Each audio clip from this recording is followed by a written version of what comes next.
us about technology in rural healthcare.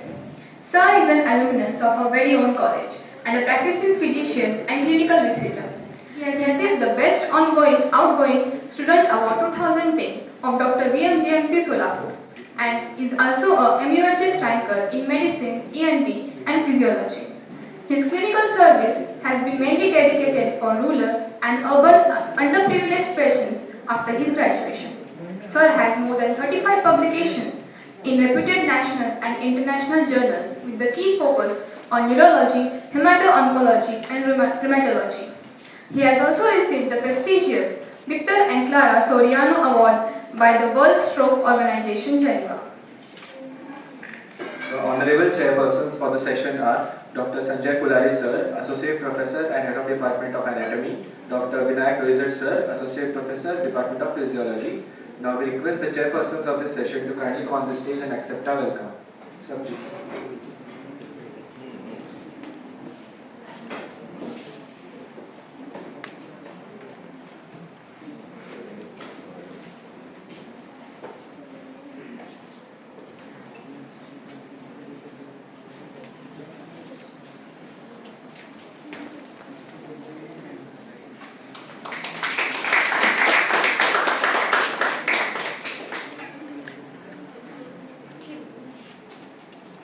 Now we request our chairpersons to kindly welcome our guest of honor of this session, Dr. Kaustubh Chaudhary Sir.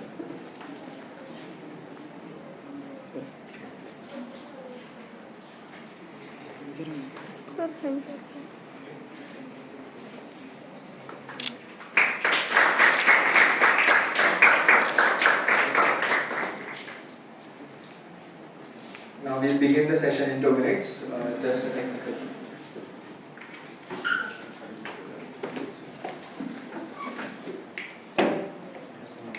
कौस्तुभ चौधरी मी त्याला कौस्तुभ म्हणतो तो माझा जरी junior असला तरी म्हणजे I am very happy that की सगळं see the proud moment juniors getting felicitated from the seniors and we are invited him as a guest speaker. So this is example for you. So when you have talent you can get a felicitation from your seniors also. Okay, and I know him from the beginning. He is extraordinary, definitely students. He has academic oriented, research oriented, and also he has extracurricular activities. He is also good also. And I remember in our gatherings also he played that Ekankika also. Varat Nikala London la, but I remember that also. So I just become nostalgic. So I taken your 1 minute. Okay, thanks a lot.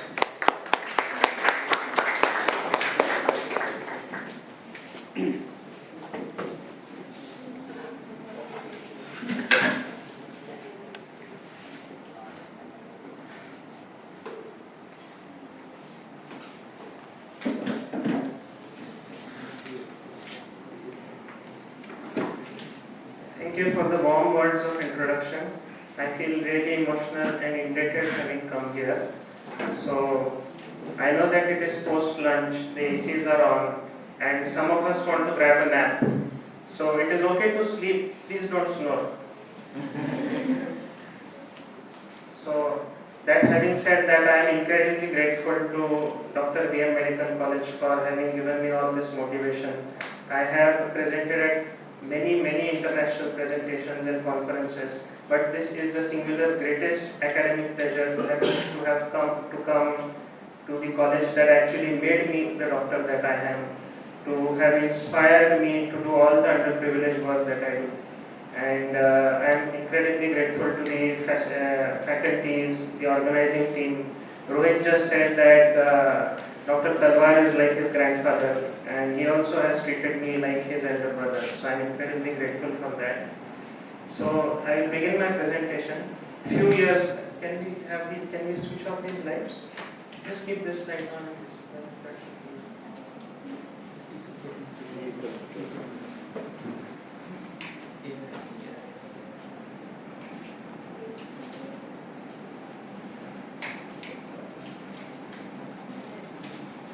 To pick me up at the railway station in his car. On the way back, his son told him to take a left turn to avoid traffic.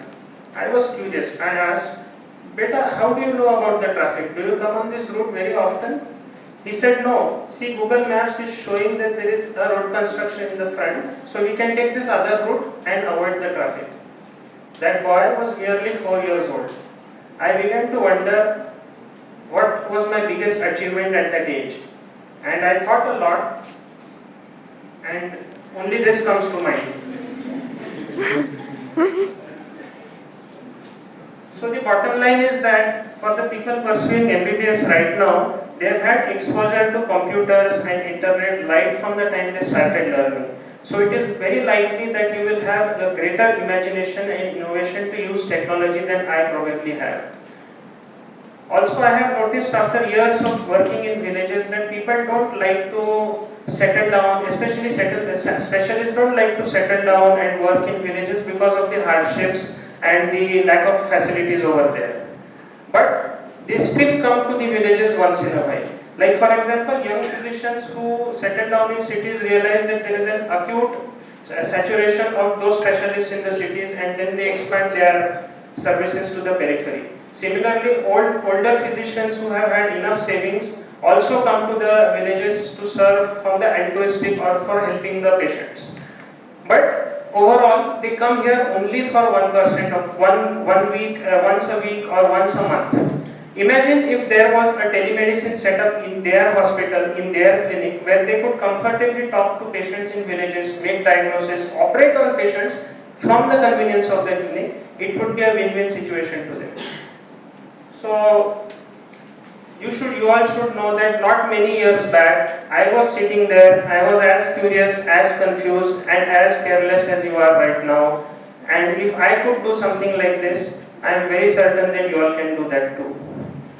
So, when I started my journey in building mobile applications, I asked my team of IT developers that, do I need to learn Python, which is a normal coding language for mobile applications? They said no. When I was working on soft robotics, I asked my team of engineers again with curiosity that should I learn structural engineering or material design? Again they said no. So then I asked them, what is it that you want me to learn? How can I make this enterprise very good? So they said, just be a doctor. And what they wanted to convey was that I should have a very good clarity of requirement. For example, if I was making a diagnostic device, I must know precisely what diagnostic parameter I want to measure. If I was making an operating robot, I must know exactly what skill set and where the robotic hand, finger or arm has to reach. And I have to have a great conviction in my idea. That is, I must know that this, under the given circumstances, is the best possible device or best possible diagnostic technique to achieve what I want to clinically achieve. And finally, from the commercial standpoint, there should be scalability. Like a lot of people should benefit from this. Not like 100 people in Mumbai or 1 lakh people in the world. Not like that. A lot of people should benefit from this technology. So yesterday when I was here, I realized that most of the students attending this lecture are from first and second year. So I went back, I changed the entire presentation. I absolutely never carry papers like this, but I changed my speech. I changed absolutely everything so as to remove all the complicated clinical scenarios, to remove the medical jargon. I will only tell you interesting concepts, interesting stories. There is nothing in my PowerPoint presentation. And it is for, when I tell you a story, it is for you all to dream, to imagine. Again, while dreaming, please do not go to sleep. So, when Dr. Abhay Bang, an eminent social worker in the field of medicine, started his practice in a small village in eastern Maharashtra, he thought that he will have to treat malaria, tuberculosis, pneumonia, hypertension and diabetes. But to his utter shock, he realized that the amount of deaths in children under the age of 5 was huge. Just to give you a perspective, the under 5 mortality in the 1980s when he started his clinic was 20%. It means that 1 in every 5 children born that time will not reach the age of 5. He will not celebrate, he or she will not celebrate his 5th birthday. And this is the national statistic. Imagine the statistic in that village where there are no healthcare facilities. So Dr. Bang and his wife Dr. Rani Bang decided to dedicate their work to this cause. and then they face their biggest challenge. For the villagers, it is a very personal affair to deal with deliveries, to deal with children after birth, and they usually prefer to go to dais or traditional birth attendants instead of coming to the clinic. So since they did not come to the clinic, the Bang couple went to the dais and started training them with neonatal resuscitation. This was not easy. The first challenge they faced was not only were these dais not able to read, that is they were illiterate, they were also not able to count. That means they were innumerate. So then Dr. Bang developed this simple wooden toy where the hourglass here, and that is used to measure 1 minute, and the beads there are used to measure the respiratory rate. The moment the red bead is turned to the left, that means that there is some risk and the baby now needs to be taken to the clinic, no matter what the reservation of the family. By doing this, they have completely revolutionized the home-based neonatal care, and this, as a matter of fact, is not only being practiced as a gold standard in India, but across many underdeveloped countries in the world. And this technology has been at the vanguard of home-based neonatal care across many countries in Africa. So snake bites are very uncommon in farmers working in open fields. And when there is a case of snake bite, the biggest challenge is to identify if the toxin is hemolytic, cytotoxic or neurotoxic. Now usually the relatives will bring the snake, but when they don't, then we have to go for a clinical diagnosis. So let's take the example of hemolytic toxin. The snake bites the person, the hemolytic toxin is in the blood, RBCs all over the body get ruptured or lysed, and then the platelets run to form clots. And this indiscriminate formation of clots results in deficiency of platelets, which is known as consumptive coagulopathy. Now, it is very important to diagnose conjunctive coagulopathy, and that is usually done by looking for fibrin degradation products. But this test is very expensive and it is not available in the villages. So Dr. Bavaskar, an eminent rural physician from Mahad in Maharashtra, he used the 20-minute whole blood coagulation test. In this, you take a simple glass tube, pour a few ml of blood, let it stand for some time, and then you tilt it. If the blood does not flow, that means a clot is being formed and platelets were not wasted in the body, in that consumptive coagulopathy. But if the blood flows freely, as in the second diagram, that means the patient has consumptive coagulopathy, deficient platelets, and that is why the blood is flowing freely. This simple technique has made Dr. Bavaskar one of the leading experts in snake bites all over the world. Now, in 1846, in a hospital in Vienna, there were more than 18% deaths of women who had puerperal sepsis, that is infection following delivery. Dr. Semmelweis, he noticed this and he recommended the use of hand wash using chlorinated lime solution. Remember, this is the first time hand wash is being done in any clinical setting, and this completely reduced the mortality rate from 18% by 16% to only 2%. So it is not always, technology is not always about the hi-fi gadgets. Sometimes it is the simple technologies like soap and hand washing with soap that can change or save many lives. For example, when there was a pandemic few years back and we did not know what to do, the vaccines were not there, we had only two things. One was masks and or hand washing. So his discoveries 160 years back, 170 years back still hold true. So I want to see, most technologies are built in an industry. So you need to know how an industry works, what for does an industry work. So can you all think of what is the reason or the purpose of an industry? Is it to develop technology for humanitarian progress, to develop skilled workers or infrastructure, or merely for financial growth and money? It's only money. And very rightly so. If rural healthcare is an industry, it should work for money. And it might sound a little harsh to begin with, but I will explain why. So I have learned one thing over the years. You cannot buy kindness without money. A friend of mine had posted on Facebook few years back that you cannot pour water into somebody else's glass if your glass is empty. So let me give you this is just jargonish, but let me give you a very precise example of how that works. There is a family that does not wear clean clothes, they have got a lot of infections. I tell them that buy 1 kilo of detergent every month and wash the clothes. The family very politely agrees and says that I will buy it at maximum 100 rupees. Now this arbitrary maximum amount that the family is willing to pay is known as price point. And industry cannot sell the product higher than that because otherwise nobody will buy. Now imagine that at that point there is an industry that manufactures soap at 90 rupees.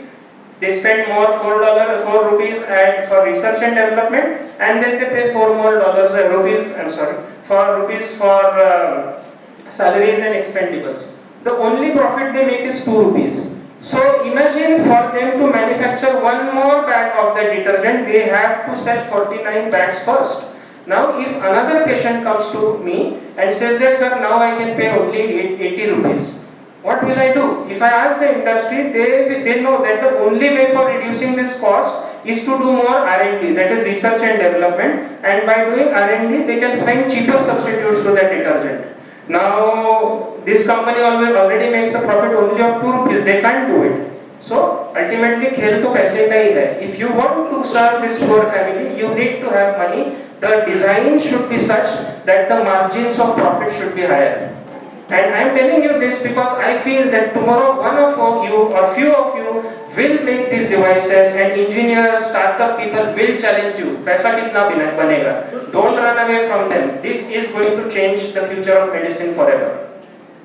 Okay, so I will now, since you are from first year, I will explain what stroke does to the body. So when there is stroke or ischemia to some part of the brain, and that part, let's say, is the motor cortex, then the muscles that it controls become weak. So even if the stroke is resolved in time, it takes a lot of effort by the physiotherapist to regain the strength of the muscle. Imagine this stroke is happening in the muscles of speech. Then the process is even more difficult because these are very intricate, complex motor activities being controlled by linguistic and emotional functions from the brain. So a special person known as a speech language pathologist controls the speaking after the stroke has occurred. One of my speech language pathologist friends from Pune contacted me and told that Kaustubh, lot of my patients come from villages. I charge very minimally, but they still have to spend a lot of money to come to me, and that is very cumbersome because they lose their livelihood on that day. Can you help me? I immediately contacted one of my IT developer friends in San Francisco who helped me set up a team, and in a few months we developed a few applications for aphasia and apraxia. These are speaking difficulties. You need not know about the details.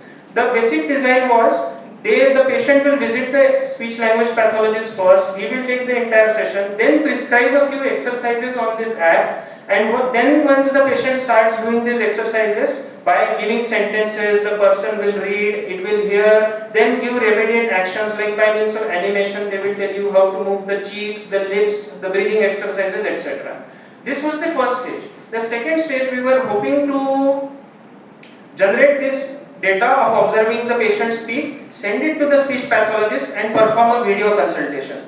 And this is the point at which we began to fail. Most of the people did not believe in our idea, and rightly so, because the data cannot be transferred easily from the village to the cities. I felt very disappointed, so did my team. But in a few months, everything was going to change. India had the telecom revolution, and now unlimited data was available at less than the cost of the telephone call itself. This is how sometimes technologies will change the field of medicine, and I believe this, if anything in AI, telecom, anything has to happen with that, telecom revolution in India will be the vanguard change in the world. Because I'm not sure about this, but I don't know many places in the world which offer data so inexpensively.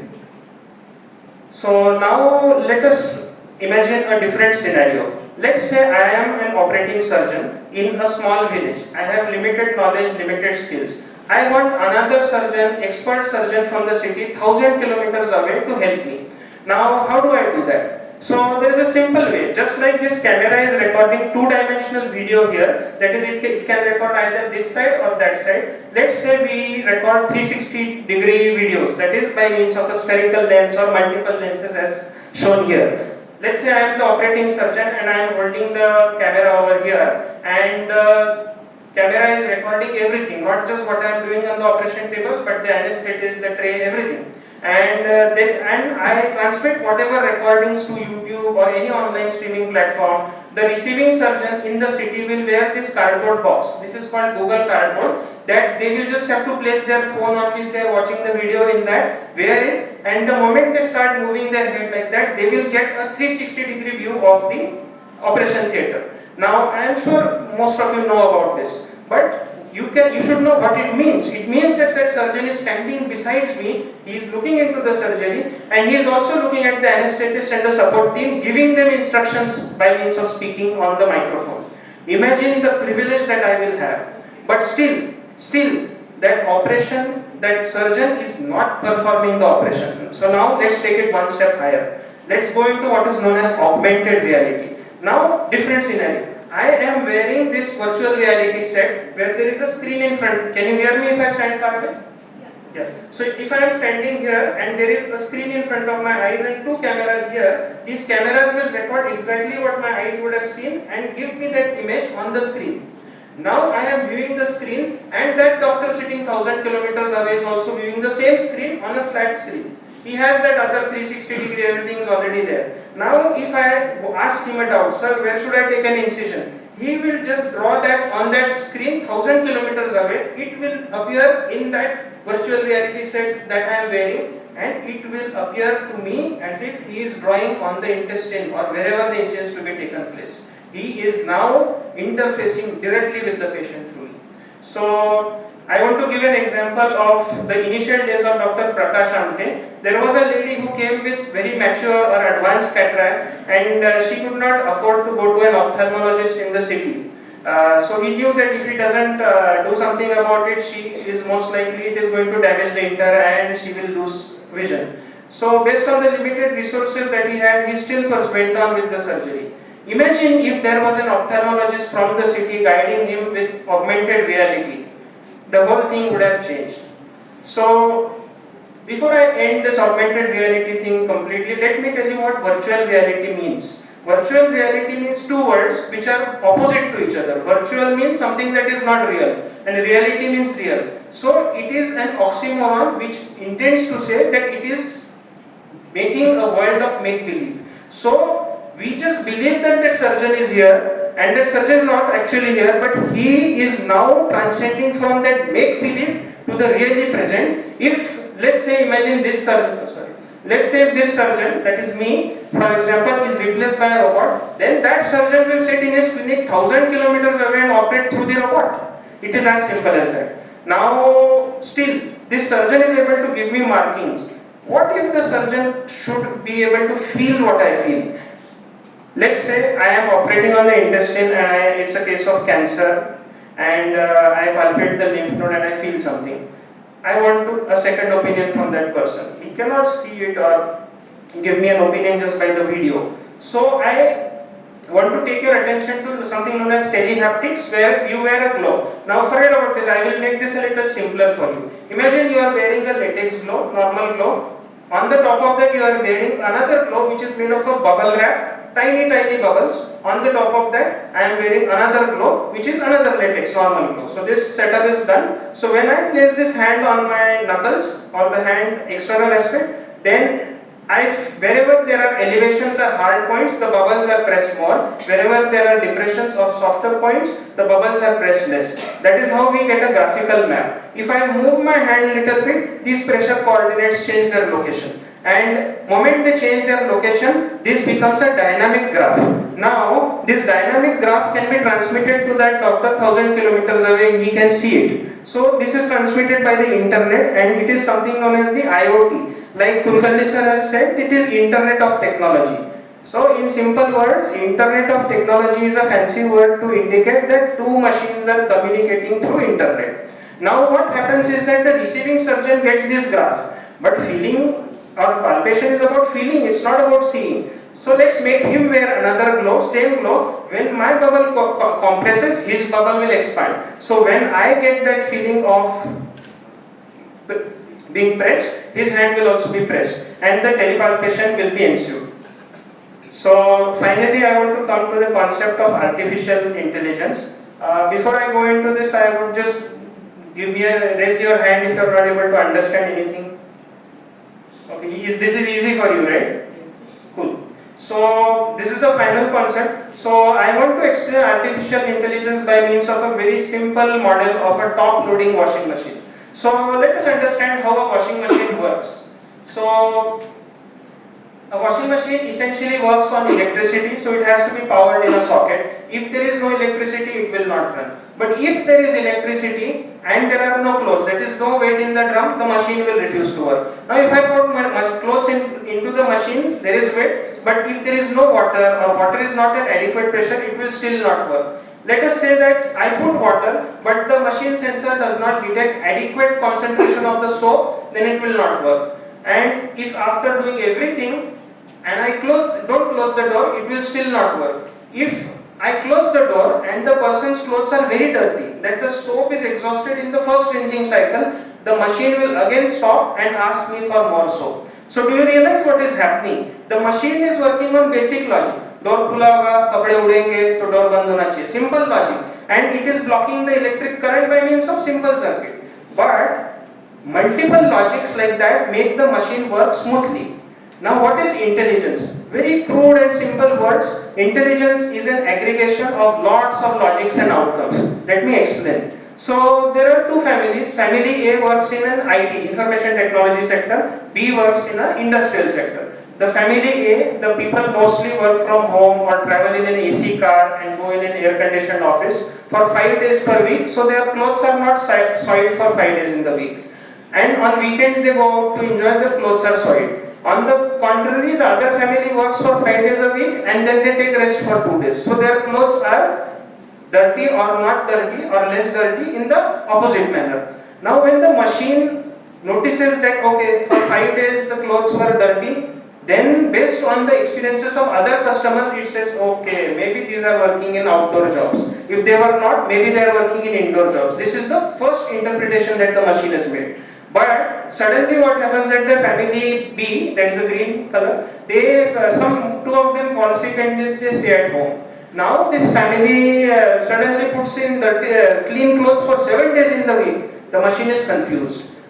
And there is no solution to this confusion because that machine was a single machine. So what we do is, the machine aggregator, if he receives all this data from the industrialist, if he gets all this data from one machine and then he gets such data from 1,000 machines, 1,000 such variables can be aggregated. And if 1,000 such variables are aggregated, then we get what is called as the neural network. This complicated diagram, okay, it is definitely very complicated, but let me simplify. These dots are just different variables. साबुन है कि नहीं, पानी है कि नहीं, power है कि नहीं, दरवाजा खुला है, all that. And these are graphs from different families, different logics and different reasonings are aggregated, and the machine comes to know, okay, this is the probability that this will happen. This is the there is a 5% possibility that the person in the IT industry will fall sick. There is a 5% possibility that there will be power shortage, water shortage. On the basis of what? This simple DAC machine and some internet connection.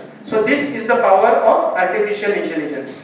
And I have tried to simplify it because people in the first year, second year are already struggling with their clinical stuff, so I didn't want to make it more difficult. Now let me connect it to one of the models that I used in my clinic. So when I worked in the rural space, sometimes there are few patients. But few of the times when there is a market in the city, people come like in very huge numbers. 150, 200, and there are one physician, two physicians, and it becomes extremely tough. So what we do is, imagine there are a lot of people standing here, somebody is standing at the gate and people are coming in. So we make someone stand at the door and see and judge based on his assumption or his judgment that if the patient's situation is worse, is the symptom very much bothersome, then let that patient come first. If the symptoms are not that bad, but the patient wants to go or his family wants to go to work, then we can let them come next. Patients who have no, alarming symptoms or they don't even have a hurry, we will make them come last. There is a problem with this sort of methodology. And the problem is that ultimately all the patients are going to come to me and they are going to have a crunch on the time. Plus, whatever interpretation made by the person on the gate may also go wrong. And in order to avoid that, we started a very simple, and this is a very pilot project kind of a thing. We started to give that person at the gate. He might be very semi-educated school or even illiterate, doesn't matter. We give him this kind of colored sheets.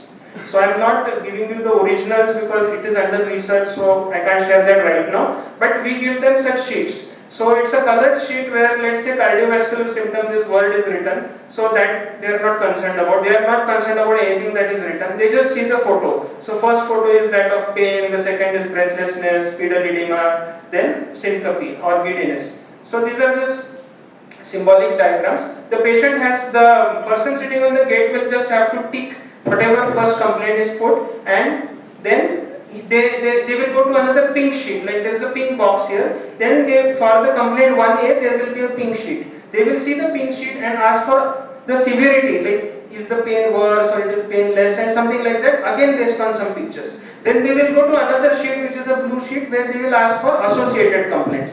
And then the job of that person is done. He will give that sheet with the patient, who will go to a slightly more educated person who will take the subsequent history. So subsequent clinical findings. So what he will do is, he will write down these numbers, because remember that first person was illiterate, he cannot write. So then after writing them down, if there are any significant clinical findings in biochem, micro or radiology, they will write that down. They will not write like bilirubin itna hai. They will simply write the number of bilirubin on the page of liver function test, that number only. Now what happens with time is, when this sheet comes to me, I am able to guess from the numbers.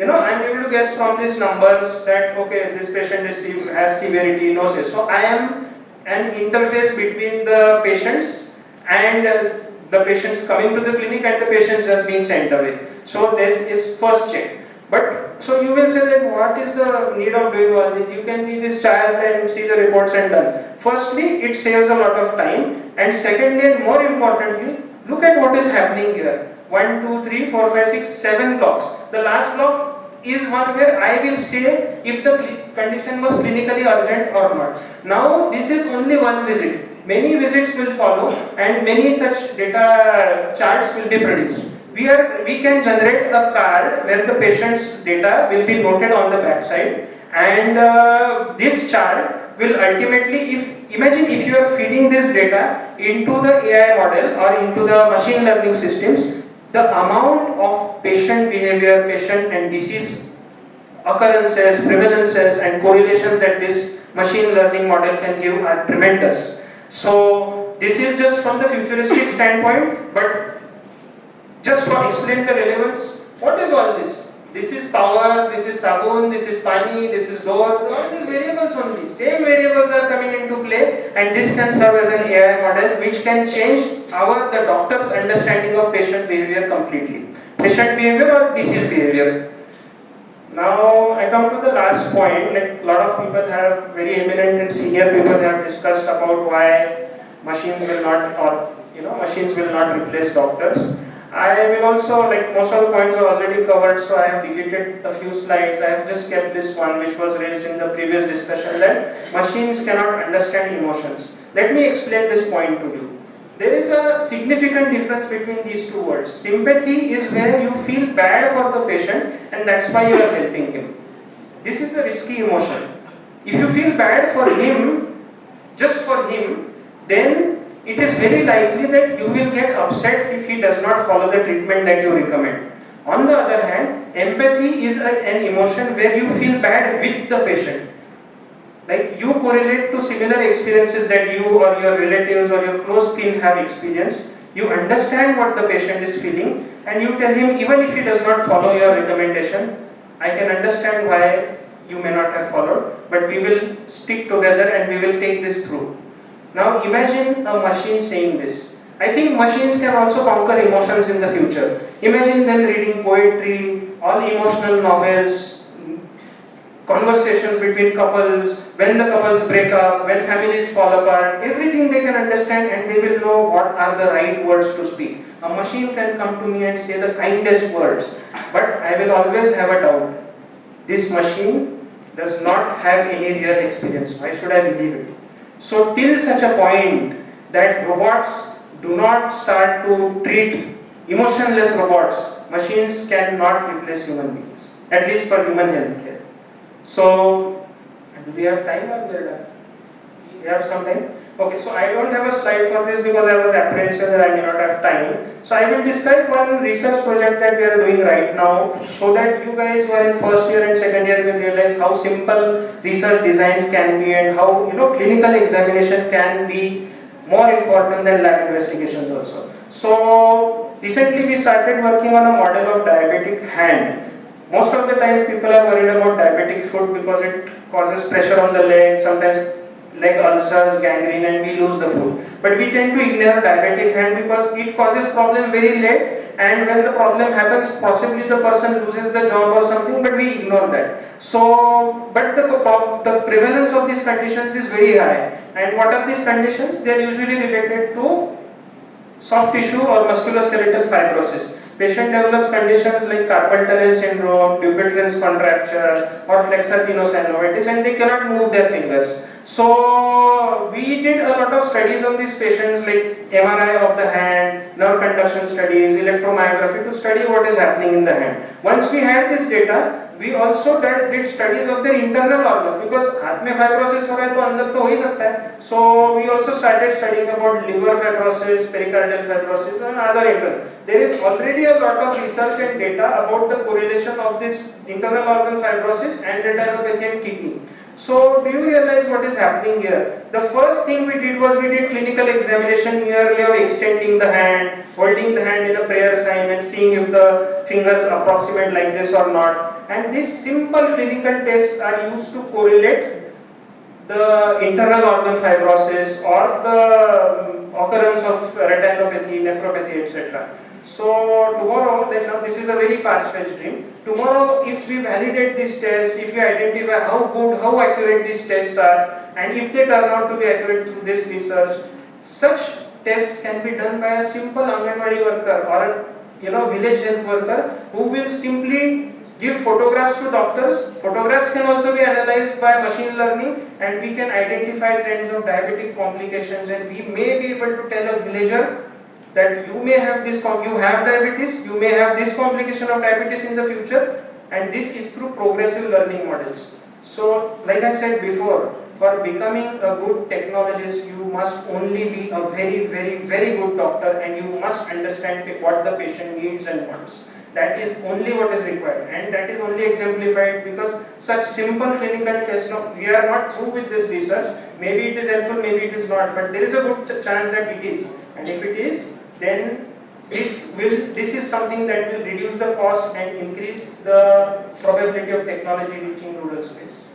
Ultimately, I want to thank everyone again for having invited me, and so there are so many things that I could tell in the realm of this discussion, like how the robotic hands are made, how the tendons are made, how these joints move. Just in the robotic arm, I can guide you for 10, 15, 20 minutes. But for another day, if some of you tomorrow plan to do something like this, I will be extremely, happy to coordinate with you. Please take my contact details from the organizers and feel free to contact me anytime. So once again, thank you for inviting me.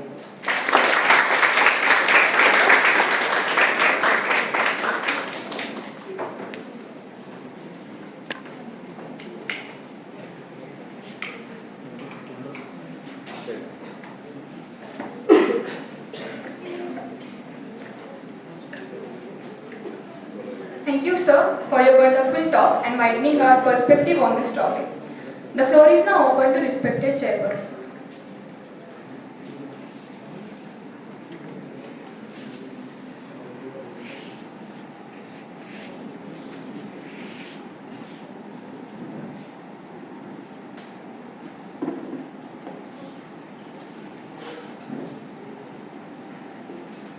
Very good afternoon, all of you. Good afternoon, sir. It's a very proud moment, because as Vinayak sir said, he is our student of this college, and he gave the example of the washing machine. Then only came to how the technology develops. So he given very simple example, and he took the names of the monk family and one more, snake bite. Bavaskar sir. And in very future, one more name, Dr. Kaustubh Chaudhary will be added in that list.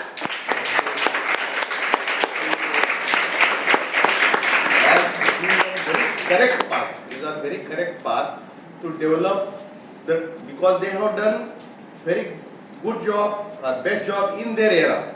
Now the same thing he is trying to develop the new things, that is telemedicine, that is reachable to the rural people, poor people with cheaper cost or very less cost.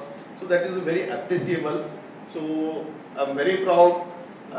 Wish you all the best and definitely will do the good job. Thank you. Thank you, sir. Thank you all. I want to just cite an example. I will not name the teacher because all the teachers have incredibly loved me.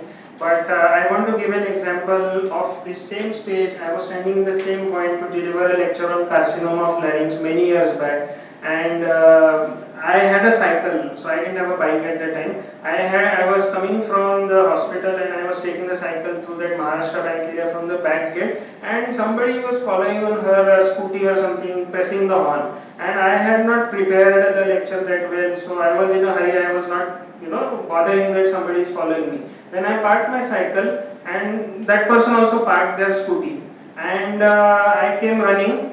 And I didn't bother who was there behind. When I reached this point, one of my ENT faculty was standing behind, and she had come running with a piece of paper. Kaustubh, you might need this if they ask you questions after your lecture is good, but you might need this. So I don't know if I deserve to be loved so much that the teachers are running behind me.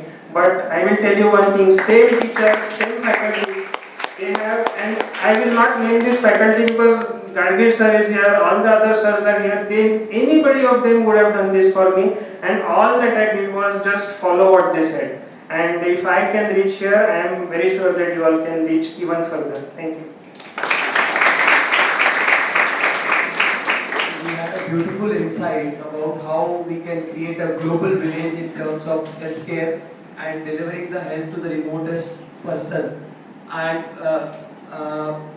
no doubt, so whenever we want to bring into something as an enterprise, we need finances. But with illicit examples, sir has very beautifully explained us, and with day-to-day examples which we will be able to understand. So as students, we could get much more than what we had expected, and I was more fascinated when we met for the first time with Gadgir sir, and what you mentioned, teachers love us and care for us more than what we do and what we can think of ever. And he always quotes it that sir stopped him and said, I will call Rohit. And he called me, and there where we met for the first time. And this is the reason where we are having such a great person with great, simple person with great thoughts here on this platform. And we are able to hear to him, and the gap is less, so we are more able to correlate, and it is just fantastic. Thank you, sir. Now we request the chairpersons to kindly come on the stage. Most of the time, the students ask me what should be the outcome of projects like or the CMEs like this. In my mind, the only outcome should be each one of you must decide in your mind, one day I will be here to deliver a lecture in front of my teacher.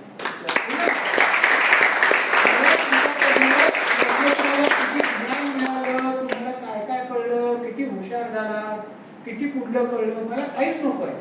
मला तुमच्या मनात एकच इच्छा पाहिजे, एक दिवशी कौस्तुभ सरांसारखं मी इकडे येणार आणि माझे समोर टीचर बसलेले असताना आणि सिनियर बसलेले असताना मी लेक्चर डिलिव्हर करणार. तीच तुमची एकच इच्छा आणि याचा आउटकम असतं तरी खूप चांगलं. एक दिवशी ते या मनात ठरवा की एक दिवशी मी येणार, नियर फ्युचरमध्ये येणार, 5-7 वर्षात येणार आणि इथं उभा राहून माझ्या टीचर समोर मी माझं नवीन लेक्चर डिलिव्हर करा. एवढंच लक्षात ठेवा. तुम्हाला आता काही कळू दे नाही कळू दे, ज्ञानात भर करू दे किंवा तुम्ही सगळं टाइमपास म्हणून आता करत असला तरी हरकत नाही, पण एवढं मात्र लक्षात ठेवा आणि हे ठरवा.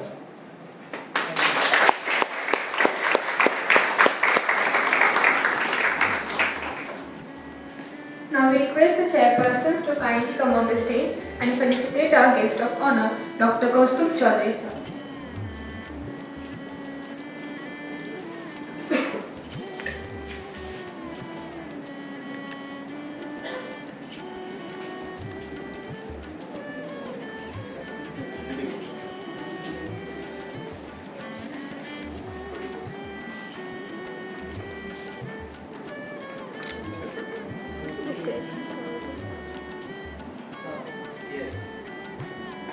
Which side?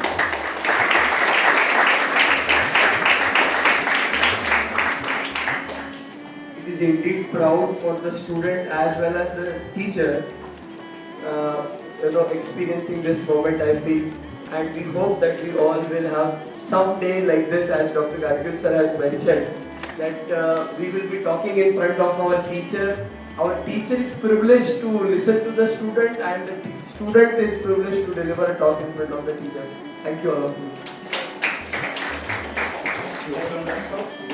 So Dr. Prakash Amte said once that लोक माझे व्याख्यान फक्त ऐकतात, 2 दिवस उत्साहात राहतात आणि मग निघून जातात.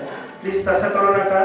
मी तुम्हाला हवी ती मदत करायला तयार आहे आणि मी तुमच्यासारखाच ऑर्डिनरी स्टुडंट आहे.